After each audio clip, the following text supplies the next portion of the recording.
కందికట్టు రెసిపీకి దానికి కావాల్సినవి కందిపప్పు ఇలా కడుక్కొని నానబెట్టుకోవాలి. కుక్కర్ పెట్టుకొని 4-5 విజిల్స్ పెట్టుకోవాలి. ఇలా అయ్యాక పప్పు ఇలా అయింది. ఇందులో సాల్టు పసుపు వేసుకొని మెదుపుకొని వాటర్ వేసుకొని పొయ్యి మీద పెట్టుకోవాలి.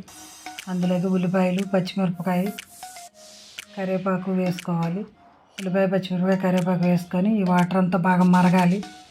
ఇలా మరిగాక దాన్ని పోపు పెట్టుకోవాలి. పోపు కోసం వెల్లుల్లిపాయలు వేసుకోవాలి. ఆయిల్ వేసుకొని వెల్లుల్లిపాయ ఆవాలు జీలకర్ర వేసుకొని వేగాక కొంచెం ఎండుమిరపకాయ కరివేపాకు వేసుకోవాలి. ఎండుమిరపకాయ కరివేపాకు వేగాక అంతే కట్టులో వేసేసేస్తాము.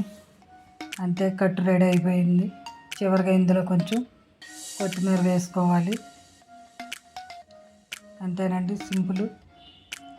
ఇలా అవ్వగానే కొంచెం కొత్తిమీర వేసుకోవాలి. అంతేనండి. Thank you for watching.